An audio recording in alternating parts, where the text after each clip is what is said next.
Dad, what did you think about when Bucky showed up at Isaiah's house and we found out that... Hold on, stop. Spoiler alert. I mean, we should at least wait until the show gets started before we ruin it for anybody that might not have watched There's no fun in that, though. Oh, come on. Of the Phantom and Winter... did I say the Phantom? The Phantom and the Winter Soldier. Yes. You mean the Falcon and the Winter Soldier? Yeah, that's what I meant. Close enough. Yeah. What about you, Nate? What are you talking about? I'm going to try to help you guys figure out all the craziness and confusion going on in the DCEU and beyond. We don't have a long stuff. enough episode for all that. So. No. Yeah. What about you, Dad? Is there just anything Star Wars happening? Yeah, maybe it's something. I mean, I think somebody from Story Group actually stole an idea from one of our Phantom Menace episodes a couple of months ago. We need money for that. We'll have to talk about that. That's all coming after these ads that are specifically chosen for you because you weren't paying attention and you let that 4-minute ad on YouTube play all the way through. This is Tatooine Sons. It's true. All of it. What is the name of the porg on the Millennium Falcon? Force is strong in my family. What do you think his name is? It's a big moment. I am a Jedi, like my father before me. Maybe Turbis? Do or do not. There is no try.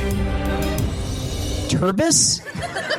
Pablo, if you're listening to this live stream, that porg's name is now Turbis. It's a good Star Wars name. We're not done yet. These guys recorded an awesome podcast called Tatooine Sons. Everybody listen to it. Yeah, I didn't say Phantom Menace that time. So, we don't like the Phantom Menace. So, Lucasfilm Story Group stole our idea. Not really. Yeah, I mean, come on. I don't know. We're just smart. We think like Lucasfilm Story Group. Which is so why... you're basically saying they should hire us because we already think like them. Well, I mean, not hire We're us. already made canon characters. Yeah, just so. use us as like consultants. Yeah. Welcome to Tatooine Sons, a pop culture podcast. We believe that pop culture is the mythology of this generation and that there's a story. It's written on our souls. And that all of these myths speak to that story. And that's why we talk about Star Wars and Marvel and DC and Lord of the Rings. And are we going to talk about the Mighty Ducks series that's coming out? I think that we got to leave some stuff for other podcasts to talk about, so we'll wait. So I'm David. I'm the dad. Hi, Dad. Hi, Joined by a couple of great knuckleheads. Thank you. With that, how you doing today, BB Nate? Great. How are you? I'm good. Good. Yeah. Are you coming down off the Snyder Cut high? No, I just watched a featurette that came out on HBO Max today, so I'm still. Did you really watch? Did it come out? Oh yeah. Okay, that's cool. Great. What about you, Samuel Head? How are you? I'm busy. Busy and a little excited. Yes. So we'll talk about that in a minute. Thank you guys for listening. We appreciate that. If this is your first time listening to the show, just know that we try to keep it positive. We try to keep it family friendly and lots of fun. So, we're going to talk about some DC and Marvel and Star Wars, which is just kind of the theme right now. Cause that's kind of dominating. The big three? That's our big three. Yeah. That's it. But we got another big three to talk about. We went to, we got some little mini topics that we always throw at the beginning. So just things in our life. Yeah. I went to Disney World the other day. Yeah. Well, that's not uncommon for us. I think I strained a muscle. That was fun. How do you strain a muscle at Disney? I don't know. I think I just have been walking so much. And so my right... You're 16. Sammy, 15, 16. 15. My right leg has been hurting ever since we went. Aw, this 15-year-old's got soreness. It was there for my birthday, so we went and spent the first half of the day, most of the day at Magic Kingdom, which was fun. Space Mountain was broke down for the first half, so we had to wait for that. It was hot. We eventually got on it. It was a lot of fun. That's fun. That's my favorite. Absolutely. And then we hopped on over to Animal Kingdom and did Expedition Everest 3 times in a row in 40 minutes. Yeah, it wasn't a long wait at all. Basically that's like that one time in line for 40 minutes, 3 times riding it in 40 minutes. Right. That was cool. And then we spent about an hour at in line for Flight of Passage. Well, we did Safari. Yeah, that was Safari cool. was really good. Time. If you guys are ever going to Animal Kingdom, save the Safari ride for the end of the day. That's when they feed all of the animals and get to see things. We had to stop a couple of times because there were some were cattle in the or whatever road. like next to us. Yeah, you know the Texas Longhorn type thing? Kind of looked like that. Those horns were bigger than the Texas They were Longhorn. freaky. Yeah, that was a lot of fun. So, and then BB Nate, you've had a busy week. I did. What have you been doing this week? I had driving lessons, which was fantastic, I guess. It was nerve-wracking and just a lot of... You didn't die. I did not die. I almost crashed once, but that was also kind of the driving instructor's fault as well. It was a perfect storm of Why haven't I bad heard stuff. this yet? You have. Basically, he was like, go, and then other cars got a green light, and they started going, and then he's like, wait, but I was already going, and then he grabbed the wheel and pressed his brake, and then it was just a combination of a lot of things. So you finished your official driving lessons. I did. Now it's just about practicing in the car. Yes, and it wasn't too difficult. I was complimented by a guy who used to be a test examiner that I was a good driver. So. Oh, wow. Good job, Nate. Good job, BB Nate. I didn't get that. Sam, you've got a busy weekend coming up. Yeah, very last minute. So, by the way, before we announce this, he's just abandoning us. Basically. So last minute, I'm flying up to Alabama, and I'm going to join my girlfriend Savannah for some prom festivities. Help me understand this, because she's already graduated from high school. She's in college. You're in college. How are you guys doing? So prom we're not festivities? actually doing the actual prom dance itself. We can't get in. If we had done this process early enough, we could have gotten tickets and we could have gotten in. Wow. If you're under 21. But since this was literally thought of like yesterday, last night, we're not going to get to go to that. But a bunch of her brother and a bunch of kids are doing like dinner and pictures before, and then afterwards at her house they're doing a party, and the guys are gonna have a sleepover there and stuff. So we're gonna join in on that. We're gonna get all dressed up, we're gonna take the pictures, and we'll just do everything but the dance essentially. So it's kind of like what they did on Big Bang Theory when they went back in time and did the basically. Well, we won't actually have like a fake dance on the roof either, but it'll be fun. It's kind of hard because their show. roof is slanted really bad, and that would be weird. I mean, we could try and make it work. You could do a fake dance maybe at the no, you can't do that. So anyway, yeah. But I have to get up at like 4-ish in the morning. And by the way, he would not get up at 4 a.m. for anything except for his girlfriend or Not Star Wars true. Celebration or movies or anything pop culture. So there you are, Savannah. You were right there with pop culture, just so you know that. And on that note, I'm canceling my trip to Bama. It's a high compliment, Savannah. He treats you the same as his pop culture. Yeah, obsession. That's cool. Awesome. Well, we should probably talk about some of the stuff that people came to listen for. Thanks for enduring us. I hope that you have a good time listening to us geek out about some things. But anyway, Sam, you go first. Yeah. So episode 2 of The Falcon and the Winter Soldier is out, and in typical Tatooine Sons fashion, we're going to spoil it all and speculate as responsibly as we can. There's a lot to speculate about in this one. We finally learned the name of Erin Kellyman's character. Yeah. There could have been another Captain America this whole time. What? And Sam and Bucky go to couples therapy. No, it was so sweet. That's all next. Be on your guard. There are older and fouler things than orcs in the deep places of the world. All right, then, keep your secrets. You're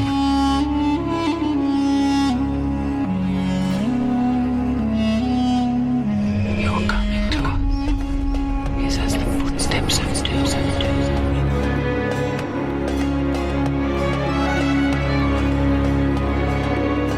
There are many magic rings in this world, Bilbo Baggins, and none of them should be used lightly. Carl was the casting, so I kind of had a little bit of But not John Walker. Such a good movie. John Walker was better. Yeah, we'll talk about that. So, yeah, I mean, okay, so this episode started off with like seeing John Walker like not as Captain America, and they kind of like showed him like he was a normal dude. Like I don't know, I can't speak for y'all, but I kind of started feeling for him. Like he's just a soldier who was picked, and he's trying his best. He's nervous, right? He's trying to live up to this mantle of Cap, and he's like nervous. I'm like, oh, I kind of feel for this guy. Maybe all the harsh treatment wasn't necessary. I think that, that opening sequence before we get to the credits and all of that was designed to help you. It was almost a redemption from everything that's happened in the past week because, right. because the memes have been glorious. They have. in the last it's week, been and we've so shared good. them. And some people are like, "You got to give the guy a chance" and all that. Yeah, I know, I get it. They intentionally made him look like a buffoon in that last episode to create this buzz around that character, and then tease us with With maybe the title of this episode, it was just to bring us in. A Star Star-Spangled Man. Yeah. Oh, come on. Yeah. That was With a mean, plan. Marvel. But I mean, like later on, we see him like talking to like Bucky and Sam in the back of the Jeep thing, and he was saying like he's not trying to replace Steve. He's trying to be the best Captain America he can be. So like, I think that's a fair mindset for him to take. Like, he's not going to be able to replace Steve. Steve is a one of a kind. He's what made the Captain America Captain America. Yeah. He's just trying to do what he can for the character. And I mean, they showed that B-roll footage on Good Morning America and stuff, and we saw him fighting those flag smashers on the truck. Stop though. What a product placement. Oh, Good for real. morning. Come on, Disney's like, Barry. yeah, let's throw in there some Good Morning America commercials in there. Ratings haven't been great right now, so it's yeah. Anyway, I thought that was fun. Right. But like, he was good with the shield. We saw him like doing stuff, and like didn't they say he was tested by like MIT or something, and he's got like genius level intellect, not genius, but he's super smart, like has like a perfect High endurance and everything. right, like Yeah, strong. he looked like the real deal when he started fighting. Yeah, and he was good with that shield too. Like Yeah. in such short amount, I think they said it was like 2 weeks or something, and he was already like that proficient with the shield. But like when he was fighting those flag smashers on the ship with his friend or whatever, he quickly got overwhelmed just because he's not enhanced. That's just the morals. You can be as strong as you can like that. You're just not strong enough to fight those people. And he got overconfident, right? He threw that shield to save his friend. And he's like, oh yeah, I got this. And then he got kicked off the truck, right? And at the end, we see him kind of like this whole fame and stuff with this title of Captain America and all this love. It's kind of getting to his head, right? Because Bucky and Sam are like, we can't work with you. You guys have too much rules and stuff. We need to do this on our own. And he's like, okay, then just stay out of my way. So now we're seeing the John Walker that we're familiar with in the comics. In the beginning, he was kind of almost a likable character. You're like, oh, okay, I can kind of, he's no Steve, but I don't hate him. Now you're like, okay, this guy's getting too big for his britches. So Dad, now that we've seen his character do more than just like a wink, what do you think about the character in general so far? Now that we've gotten some of his motivations and backstory. There's that, this will be a dad moment. There's that phrase. Early, okay. Yeah, we're in there. It power corrupts and absolute power corrupts absolutely. This kid, he's the star of the high school football team. We see that. He's the super soldier. That's, honestly, it seems like a great guy. Yeah. Seems like a guy that's, Stand up dude. Yeah, dove on grenades 4 times with covering him up with his helmet. He's got some trick that he was like, I'll explain it some other time, or that's that type of thing. He has the most Medal of Honor. Yeah, like 4 medals of honor. But then you get this fame, and remember the reason they chose Steve in the first Avenger. It was because of his heart. Yeah. It was because he was good, and the professor or the scientist, I can't remember what his name is. I can't remember off the top of my head. It's played by anyway. He specifically says, promise me that you're going to stay good, through this. So I think that what we're going to see is that the weight of the mantle, which is what we talked about a lot last week as well, the weight of the mantle of being Captain America is going to be more than John Walker can handle. And this is exactly what Sam is afraid of. And it's why he sees the temptation, and what maybe it's more than just, I can't live up to the hype. Maybe I'll not be good. As like Steve is, with that. So anyway, that's a good point. Nate, so we've already seen more interaction between Sam and Bucky and John Walker than at least I anticipated in this whole series. What do you and all so early too, second episode? What do you think the dynamic between these characters is going to look like looking forward? I think that we've got to put into account that there are only 4 episodes left Wow. So there's not much. We don't have a lot. This is going to be, they don't describe it as a TV series anymore. It's a miniseries? They haven't even described it as that in commercials anymore. It's a 6-episode event. Mm-hmm. So they're making it seem like it's a movie that was put into a series form. Okay. So I think that we're going to be seeing more interactions, more conflict, but nothing that he won't become a reoccurring character in this series. I think he'll just be maybe in the final 2 episodes or appear in a couple episodes here and there, but nothing too serious. I think it's more going to be about the Flag Smashers because they are the main villains. Yeah, and then we were introduced to John's friend, sidekick, his Bucky character, essentially. Yeah. We found out his code name is Battlestar Galactica. So I'm writing the notes. I'm like, all right, I gotta figure out who this guy is. So I looked it up, and he worked with U.S. Agent in the comics as a sort of Bucky character.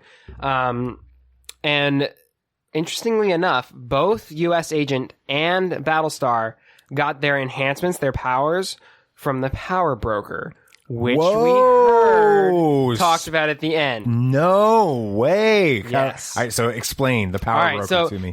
Basically, the Power Broker is this corporation that gives paying customers enhancements or abilities and stuff. So what they do is like they usually, like, as part of the treatment, give their customers like highly addictive drugs. And it's not to help the treatment, it's to keep them under their thumb. Yeah, and then the Power Broker will use them to, like, do stuff for him, basically. So now we know that Theory time. Theory time. Is this a speculate responsibly moment? Yes. So, Nate. Yeah. And one more thing before I ask you this question. In the comics, Battlestar uses a triangular shield made of adamantium. Whoa. Oh. X-Men. Nate, so with this whole Power Broker thing, do you think we could see Walker and Hoskins go, like, rogue at one point and, like, leave the service? Because that's when they got their powers in the comics. It was after leaving service they went to the Power Broker. Do you think they could go rogue at one point and go to the Power Broker to get abilities and then eventually start hunting the Flag Smashers for the Power Brokers? Because it seems like they're opposed to each other. They're on opposite sides. So do you think we could see them working for the Power Broker? I think we see them. This is, of course, my speculation. I think we actually see John Walker and Hoskins go to the Power Broker for abilities before they leave the service. Okay. I feel like John Walker will be like, I don't have any powers. I'm not good enough to be Captain America. I'm not good at this point. And so he'll go to him and be like, give me the abilities that Captain America has, because the Flag Smashers do. Right. High endurance, super strength, all of this stuff. And so he'll get those powers, and then he'll have to do stuff for the Power Broker, and there'll just be this conflict between government and all of this stuff. And love it. Yeah, I think John will think that Captain America, he was Captain America because of his strength and his abilities, not his heart. So he's going to do everything he can to try and be like that physically, but won't change anything emotionally. Yeah. Dad, so I'm starting to see a sort of, with this John Walker Hoskins thing, I'm starting to see a sort of like a mirror Cap and Bucky thing going on, like a bizarre Cap and Bucky. Do you think we could eventually see a showdown between Falcon and Winter Soldier and U.S. Agent and Battlestar? I think it's inevitable that we see this showdown.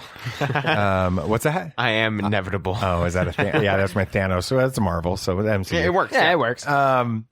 Absolutely. And I think that you guys nailed it on the head when you said that Steve or John Walker is going to put too much emphasis on Steve's superpowered abilities and not enough emphasis on the goodness within Steve.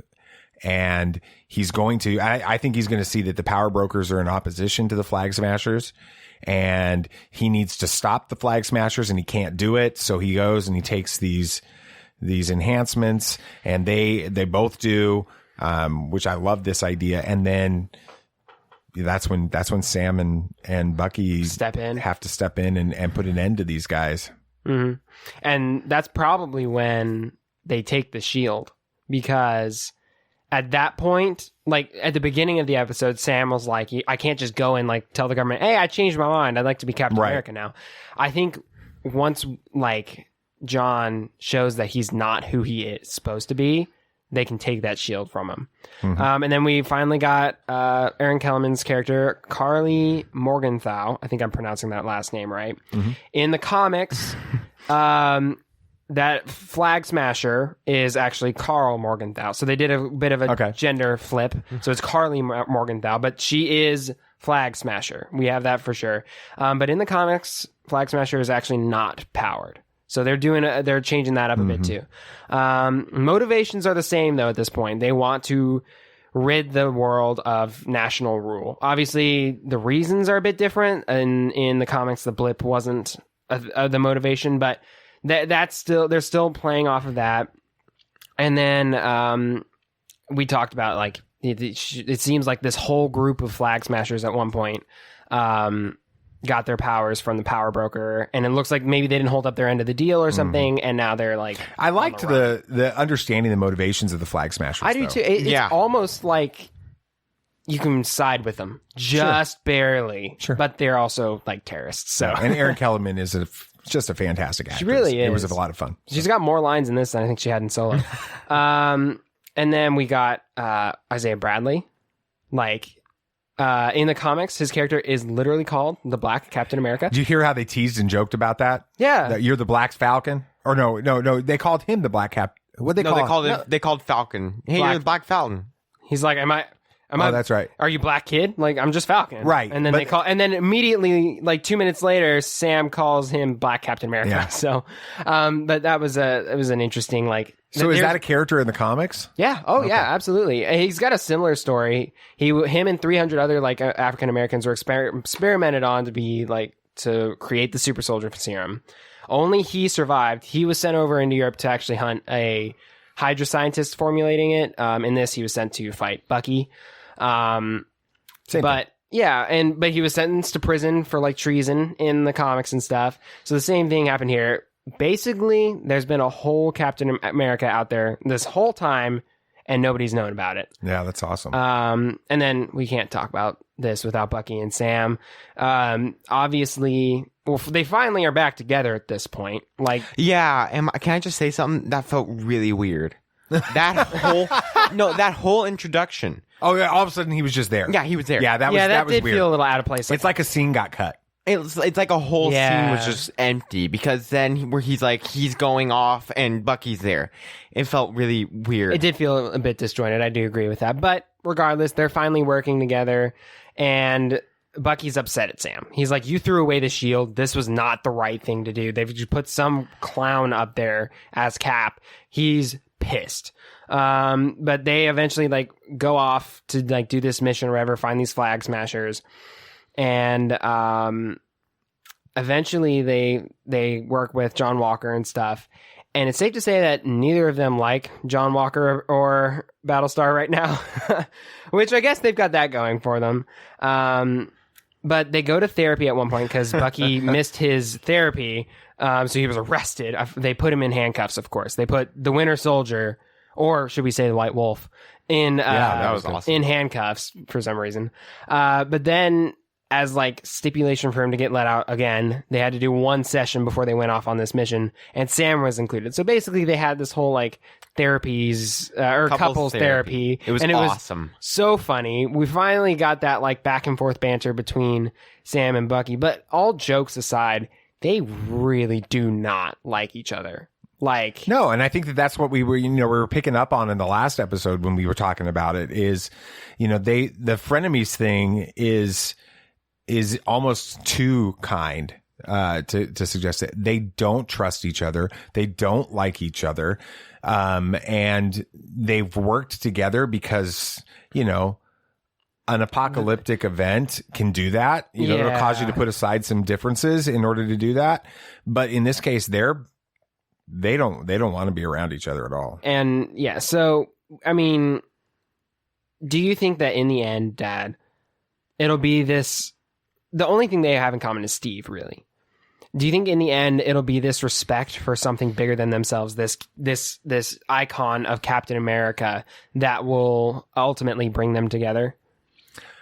I think that they're going to learn to respect each other first. I think they do respect each other. I think they respect each other's abilities and things like that.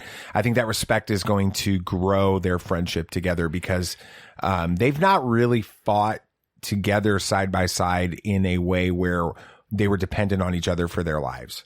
That's going to happen in this series.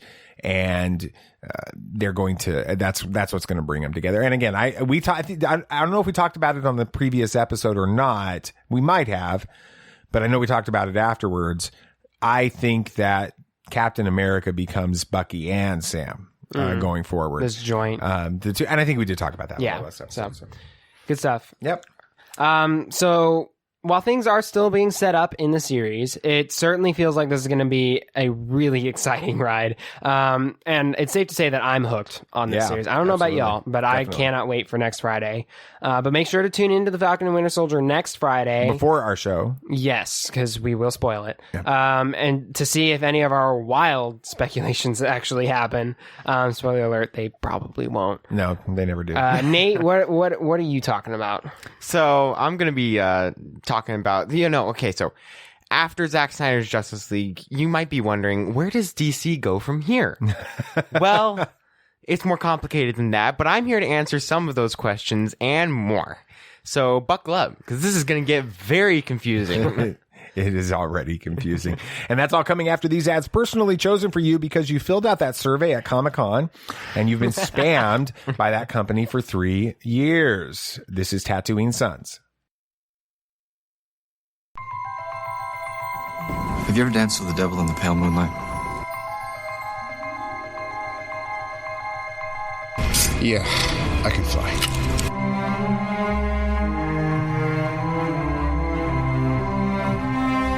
I'm here to fight for truth and justice in the American way. The people in this room, which one is A, wearing a spangly outfit, and B, not of use? There's only one God, man. And I'm pretty sure he doesn't dress like that. Batman has no limits.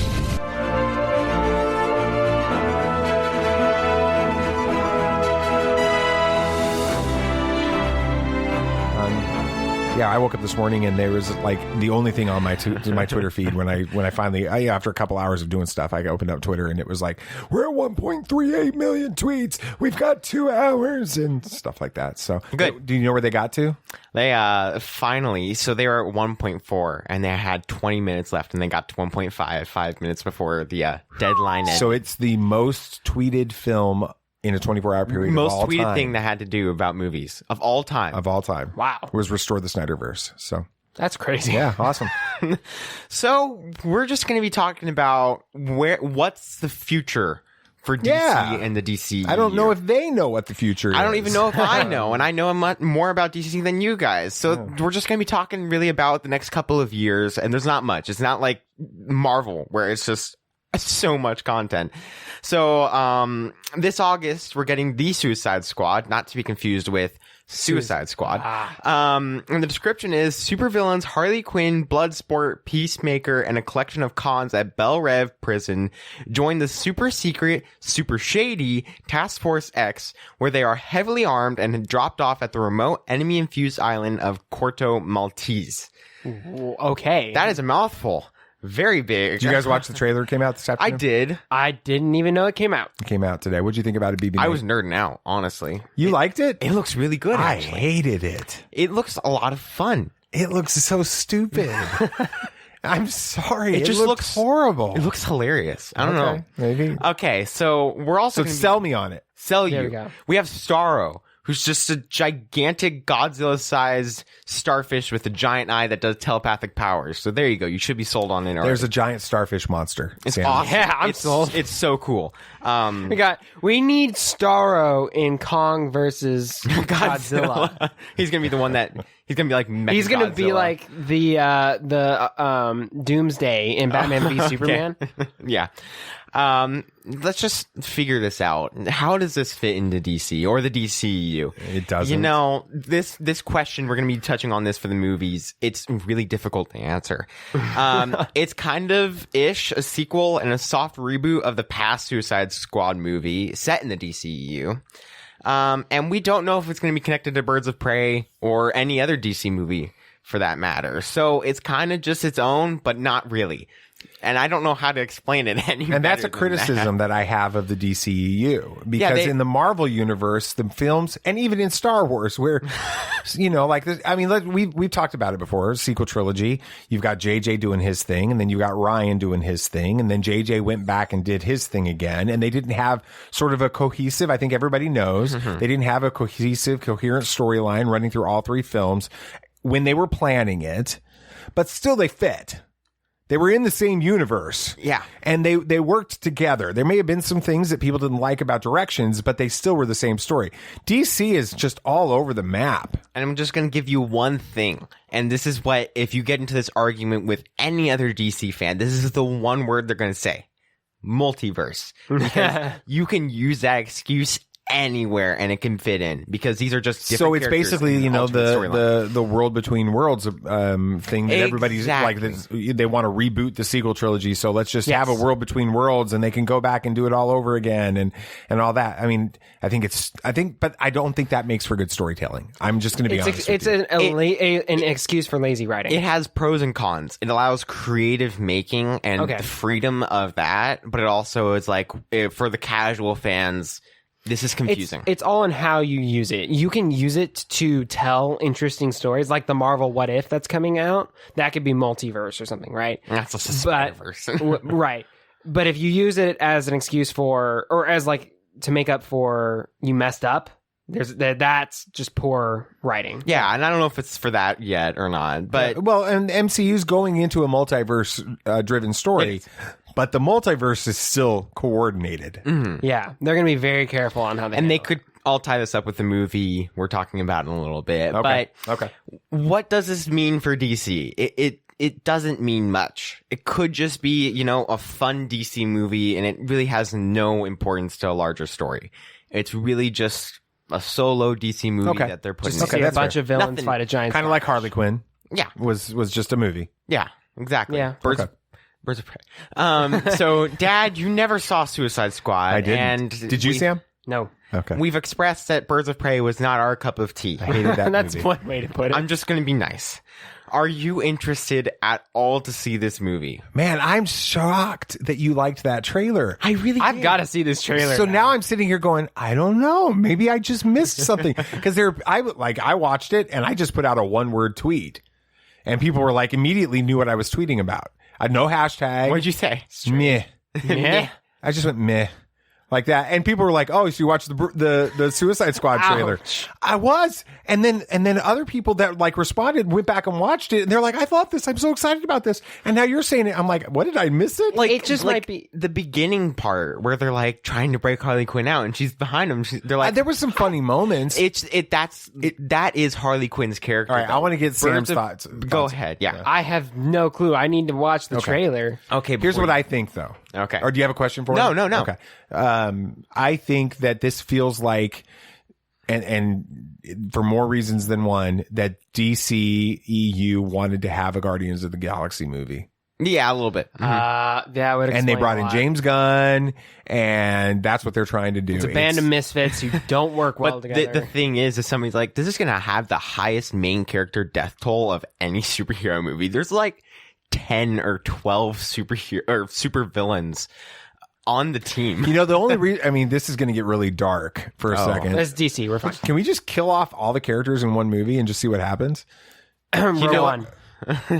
What's that? Rogue One? Yeah, let's do that in the DC. So And anyway. you know, that's Justice League Dark Apocalypse War. They literally do that. Okay, cool. All right, we got lots of other stuff to talk Next, about. we're going to the movie I am I don't know. I'm really pumped for this movie. The Batman, it's coming out. It was supposed to come out this year, but I'm not going to get into that. It's coming out next year in March. Maybe you could see it for your birthday, Dad.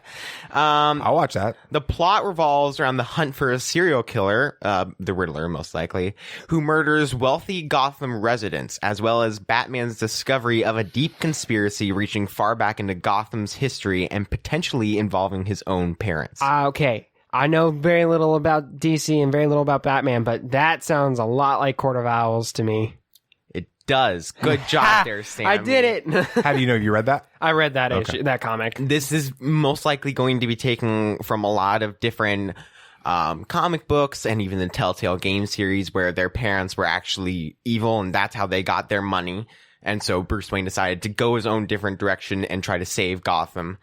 But this is how it might go. We might just see that Bruce Wayne's parents were a part of the Court of Owls, and the Court of Owls hired Riddler to expose the history of these high-end, rich boys. Rich boys.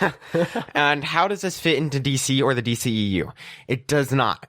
Nothing with the DCEU. This is a complete... So this is even more disconnected than...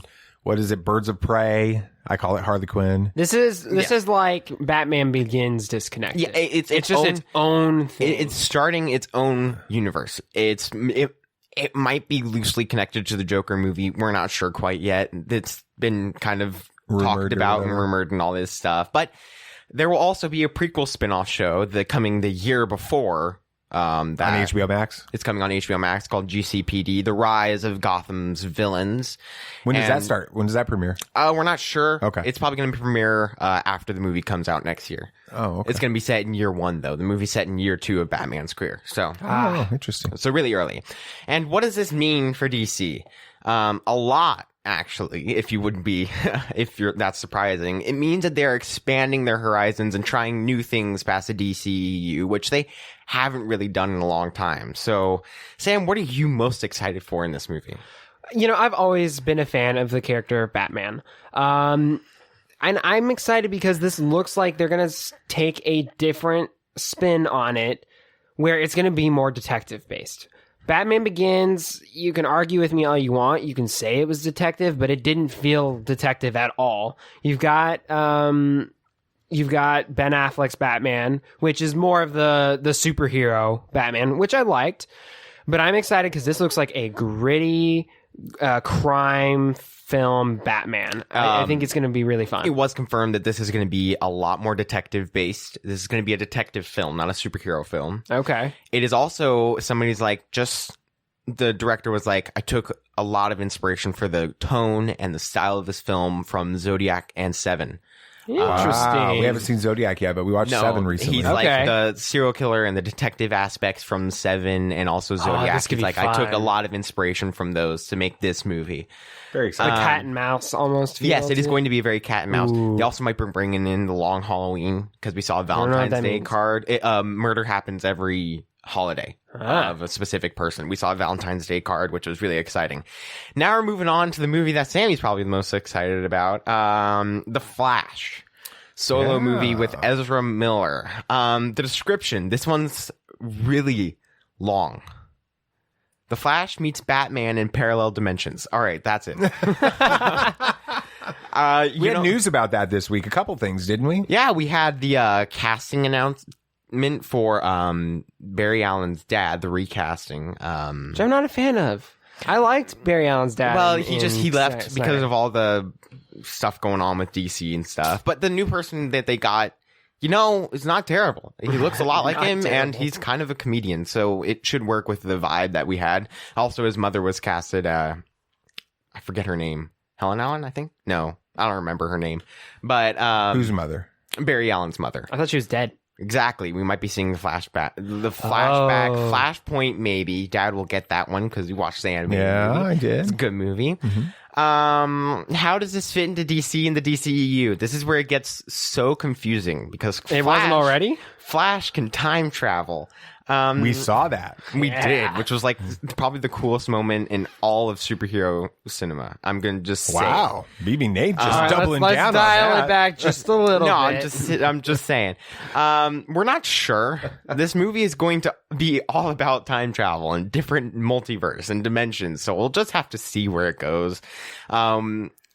Iris from Zack Snyder's Justice League was cast, which is big because that might reinstate the Snyderverse, or if they want to. It's also just a lot of different things. This is the one that could tie up the DCEU. This is one where they can just mention everything and just kind of make it feel better. And so we don't know who the main villain is going to be. They're there, DC fans. They're there. We don't know who the villain's going to be. A lot of people say it's going to be Reverse Flash or Professor Zoom. Hold on, what? Yeah, his other. Let's hope it's Reverse Flash. Well, his main name actually in the comics is Professor Zoom. No, we're not calling him It sounds like somebody that's like a teacher right now during COVID. Here you know, you can just say this. They also just call him Zoom, which is also Zoom's fine. better. Yeah, but Zoom's, I don't know if that can happen. So. What does this mean for DC? Again, a lot. This decides the fate of the DCEU and the Snyderverse. It really is just the most important movie to come out for DC in the next 4 or 5 years. Also, really recently, Jim Lee was just named head of DC, which means he will be the Kevin Feige or Feige. Feige. Okay. Of DC. Which means he's going to be looking over the TV shows, games, comics, movies, all this stuff. And he actually wrote out the storyboards for Justice League 2 and 3 with Zack Snyder recently. Yeah, that to me is very telling. With what's happened with Restore the Snyderverse and the excitement over Justice League and the Snyder rumor, Cut. There's a heavy rumor that came out yesterday that Zack Snyder received a call from Warner Brothers when the hashtag reached 750,000. And then it doubled. Sam, I know that you're excited for this movie, maybe a little bit, but what are you looking forward to the most? Are you looking forward to this time traveling, Michael Keaton Batman? Maybe. I mean, Right. I loved the character of Flash in Zack Snyder's Justice League. The character itself was fun, so I'm excited to see that. But I'm really interested by this idea of seeing other Batmans, him traveling to see these different Batmen in different points of time in different universes. That sounds really interesting to me. I think they can do something with this movie that's not only different in DCEU, but different in movies in general. Time travel has happened a lot in movies. Let's just be honest. Endgame did it. So they've got to be careful not to make it feel like Endgame, where they just go back to different points in time that are iconic. They've got to make it feel original to DC, but still. But the multiverse could do that. The insanity of all of this could, like you were saying, it could put it all together. Right. And so if he's going into all these other timelines, then suddenly they're all connected by the Flash. And you can sort of start kind of like a reboot. When this movie was first announced, it was announced that it was going to be taking heavy inspiration from the Flashpoint animated movie and comic. Which was really good. It was really good. Never saw it. Except it was going to have the father of Bruce Wayne from Batman v Superman playing old Thomas Wayne.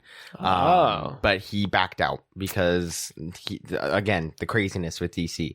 So he's missing out. So his Batman might be replaced by Michael Keaton's Batman during this. And so we still might see the vision of Flash going back, saving his mother. That's how we see his mother.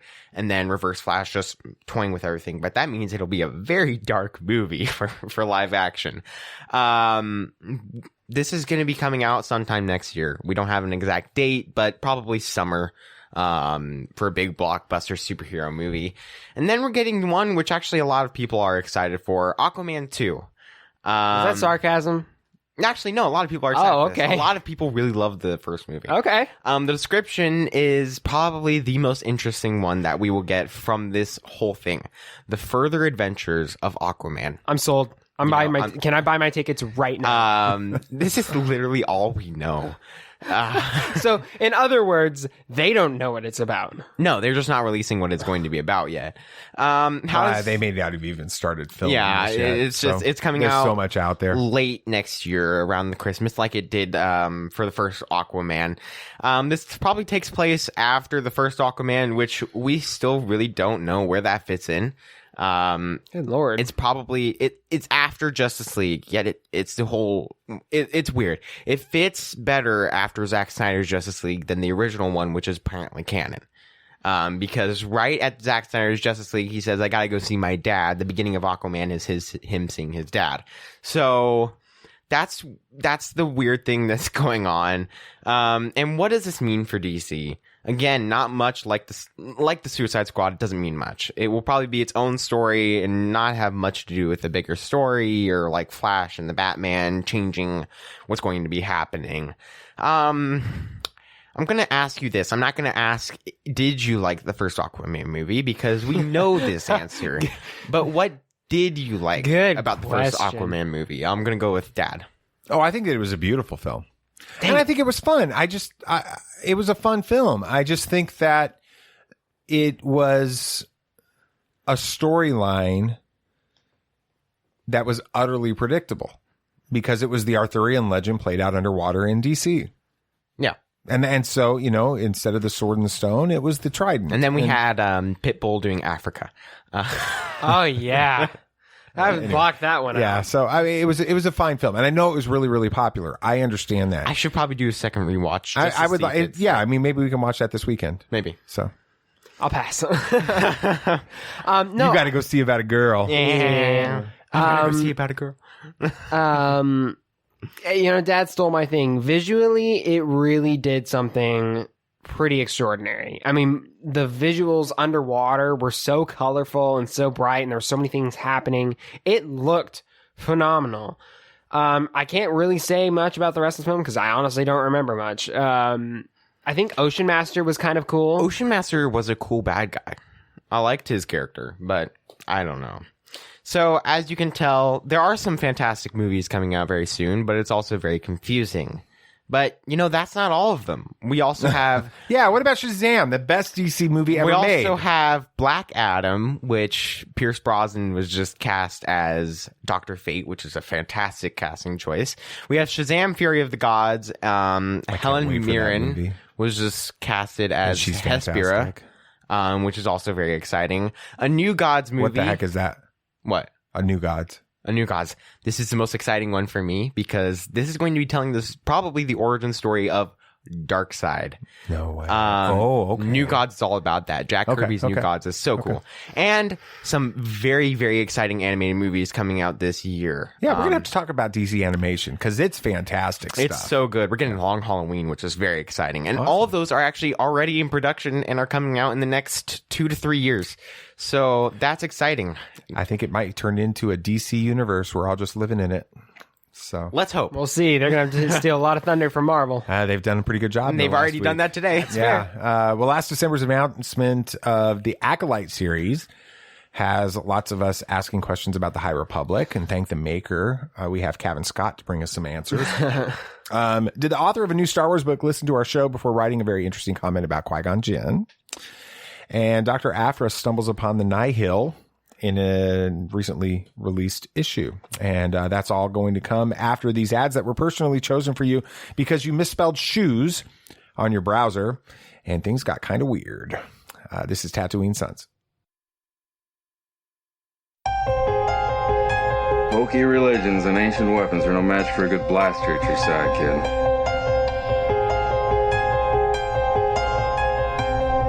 Rebellions are built on hope.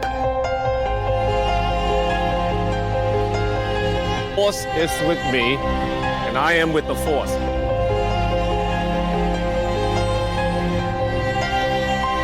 If you live long enough, you see the same eyes in different people.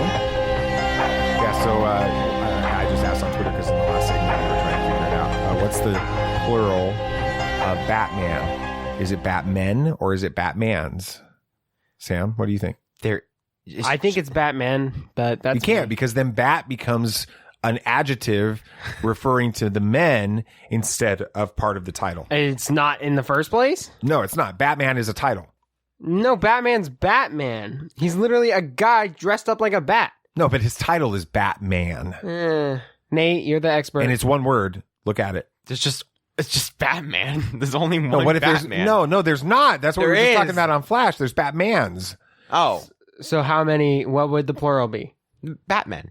No, because then Yes. that's no. So you guys, I know what you're thinking, but I think you're Well, wrong it could on be All right. Batman's as well. All right, If let's it's- talk about if some. It's weird. My man's if it's wrong. a group title, then it would be the Batman. All right. But it's Batman's if it's talking about Let's talk some Star Wars. Batmans. All right, Cavan Scott. He was. We interviewed Cavan at Celebration in 2019. Cool He's got dude. the He's coolest so voice. awesome. He does have a cool voice. Yeah, he's fun to listen to. We'll listen to him in a second here. Cavan Scott was interviewed by Kofi Outlaw from comicbook.com this week. They talked a lot about Cavan's new book, The Rising Storm, which is part of the High Republic series, obviously. It's being released at the end of June. The end of the June? At the end of the June.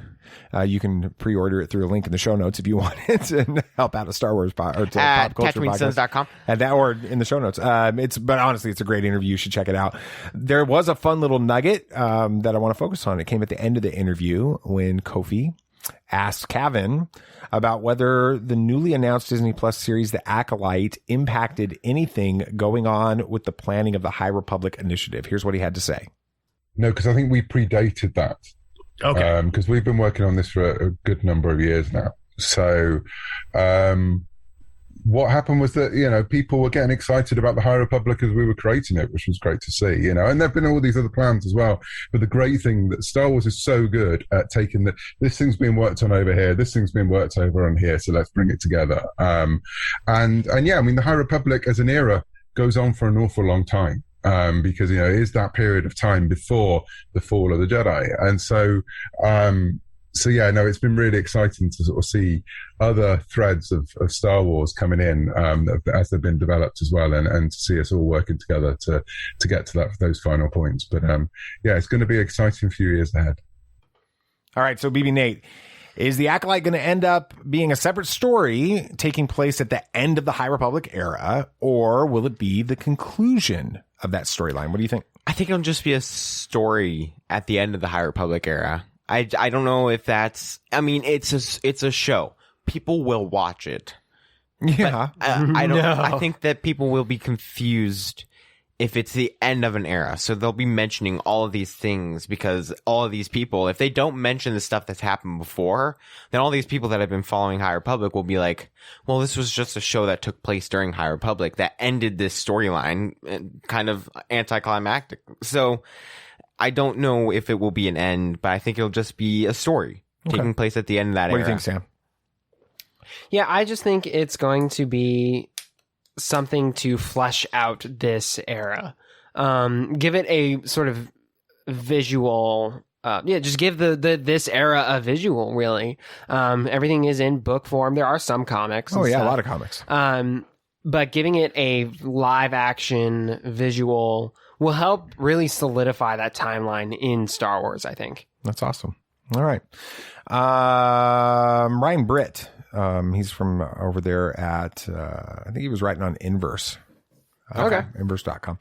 He has a really intriguing article. I'll link to all the articles that we're talking about in the show notes so you guys can check it out if you're listening. Where he talks about the Chosen One prophecy. And this is where things get a little interesting because basically he says that the prophecy is all just really complicated. Instead of being as cut and dry. He points out, or he talks about how George Lucas says that it's Anakin, and then Obi-Wan thinks it's Luke, and then it looks like this, the sequel trilogy ends with it being Rey, in a lot of ways. But then here's what's really cool about this book. There's a segment in Star Wars, a new book that's getting ready to come out, Star Wars Skywalker Family Awards by Kristen Baver. She's the host of This Week in Star Wars. Oh, cool. Oh, yeah. With it. The book is designed to be read. It's a canon driven book. It's designed to be read like an in-universe historical biography of the family. Like there's a historian going back and writing the Skywalker saga, about it. And they've done this in some other franchises from what I understand. But it's when we get to this moment in the story where the death of Qui-Gon Jinn takes place, that and how it impacts Anakin, that we start to see something that sounds really familiar. Like something we might have said. It might have something very similar. So here's what the quote is. It's not like word for word, but the idea is something we've talked about. Had Qui-Gon, this is from the book, had Qui-Gon survived and Maul been vanquished, Anakin would have been raised under the watchful, calm tutelage of a seasoned teacher. Although the two would likely have had their disagreements, Qui-Gon's compassion for the former slave might well have brought about a very different outcome. Perhaps Qui-Gon himself would have helped his Padawan return to Tatooine and free the slaves. At the very least, he would have empathized with Anakin's restlessness with the strict Jedi code, offering solutions beyond the scope of Obi-Wan Kenobi's regulation-driven mind. And perhaps Shmi Skywalker would have been saved. So Samuel the Hutt, we've talked a lot on this show about Qui-Gon Jinn's impact on Anakin, especially in our episode back in January when we talked a lot about the Chosen One. I'll link to that in the show notes as well. What do you guys, Sam, what do you think about this idea being explored in official Star Wars canon now? I really like the idea of it being explored even in universe. Like, I like when we see ordinary citizens ask the questions in universe that we're asking outside of universe. Yeah. And then almost sometimes getting explanations for it in universe. We probably won't get that with this, but I like it that there are other people asking this question, like what would have happened, and they did hit a lot of points that we hit. It's kind of cool, isn't which, it? I mean, not to sit here and pat ourselves on the back, but I guess it goes to show that for the most part, we know what we're talking about when it comes to Star Wars. I think that's safe to say without sounding too prideful. We've got, like, I'm trying to be. Yeah, no, it almost feels validating to you. I think the right way to say it. You feel validated as someone that has invested hundreds and thousands of hours into Star Wars between podcasting, watching shows, reading books, listening to audiobooks, all playing games, all that kind of stuff. To think that our conversation from a couple of months ago, that idea is in a Star Wars. Yes. And we aren't the only ones who have ever asked this question. And it's all tongue in cheek when we say, they listened to our show and did that. But the point is, I think you just feel validated. Yes. Is what you're saying. BB Nate, what do you think about them bringing this into canon? I'm really excited. I've always wanted to see a what if series in Star Wars. Like what Marvel's doing. Like, what if this happened? I've always loved those ideas of main storylines taking a different path. But I think it's just really fun hearing our ideas come to fruition and, seeing that other people have thought of the things that we have thought about, and people in the industry of Star Wars thought about what we were asking. And so it's really exciting to see all of this stuff, and exciting to see that Star Wars is still a big deal in the novels and the book side. So yeah. BB Nate, you've read some comics, Star Wars comics. I have. Have you read any Dr. Aphra? I read the first issue. It was good, right? It was. I wanted to get into it, but then I just didn't. Actually, right as I was about to get into Star Wars comics, I made the path to DC, and I'm never going to go back. Well, the villains of the High Republic era are starting to get retconned into the Age of Empire. And of course, this is clearly a retcon. Right. Dr. Aphra number 8 was released this week. In it, the space archaeologist stumbles upon the wreckage of a Nihil ship from centuries before. Now, what's really interesting about this is when Aphra suggests in this comic, she suggests that the Nihil had long been forgotten. People aren't even talking about them anymore by the time we get to the Age of the Empire, which is curious because we've been led to believe that the Nihil are so evil that they terrify the Jedi of the High Republic. So, Sam, you're raising your head. Is there something much worse than the Nihil coming to the High Republic? No, I just think it's not uncommon for civilizations to forget things like that. Think like the Huns or something. We don't go about talking about the Huns all the time. We know of them, but it's not really taught a whole lot. Your mom calls me Hun. It's a little different. Oh, okay. But it's that concept. Just because it was this horrible force in the past doesn't mean we're worried about it now. People forget history all the time. That's kind of the problem sometimes. So that's just true. I don't think it's like unrealistic for them to forget about this Nihil. What do you think? I think that there might be actually something that Nihil become worse, or maybe the Jedi. So they like changed to something else? Yeah, because there are powers that we really don't understand in the High Republic. There's stuff that's not explored at all in the new stuff. And so the Jedi back then, who were just peaceful and didn't have much to worry about, might have been terrified by the idea of this becoming worse. And so I don't really know if these are as terrifying as they're making it out to be, but I know that they did terrify the Jedi. So it's important to not take that lightly. So no, interesting. Yeah, it's going to be a lot of fun to see how this all plays out. I think that the Acolytes from Beyond could tie in to this with the Acolyte series, which we mentioned earlier in the segment. With it, it'll be fun to see. But until we get some new Star Wars TV on May the 4th, we'll just have to fill the time with all of these books and comics that everybody keeps talking about. Fortunately, there's a lot of it out there and a whole lot more to come. Yes. All right. Anything else you guys want to talk about? Anything else? All right, so Black Widow is delayed till July, and it's actually being released on Disney Plus Premiere. They caved. Now, I'm not surprised with it. You know, I put out an article on our website today on TatooineSons.com that said there's 200 million reasons why. That's how much it costs to make this film. They need to get as much money out of it as possible. It's already been delayed for well over a year. It's bound to happen. So, and the a Marvel leak says the mutants are coming to the MCU sooner than we thought. And with Sammy's information, they may be coming really soon with adamantium. Yeah. Also, the big deal about adamantium is it's the only thing that can cut vibranium. So, why doesn't Sword? We were asking this question. How were they disassembling Vision? Since he was made out of vibranium. It could have been adamantium. It could have been adamantium.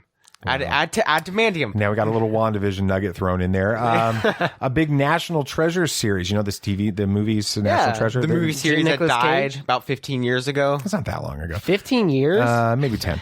National Treasure series is coming to Disney Plus. They announced it this week. It's going to have a different character as the lead, so I don't know how it's going to tie in. It's going to be like the Adventures of Young Indiana Jones. Yeah, I don't know. It's going to be, a young Latino woman, from what I understand, but it'll be fun to watch. Yeah, so. All right. Cool. Well, thanks for listening to the Tatooine Sons, a pop culture podcast. Good job. This week. 3 weeks in, you finally got it. Yeah, and if you had a good time listening to us probably going way too long on our segments and just we did better today. Goofing around, it would be awesome if you could share this with your friends on socials and just sending them links and all this stuff. That'd be fantastic. Yeah, and of course, the podcast, the show itself, is only a small part of the Tatooine Sons world. So be sure to like us on Facebook and follow us on Twitter to get in on all the action and stay updated on the latest pop culture news on TatooineSons.com. Yeah. SONS. SONS. And don't forget to follow the show on your favorite podcast app so you don't miss our next episode. We'll be checking into episode 3 of The Falcon and the Winter Soldier. So listen to that watch that before you listen to the show.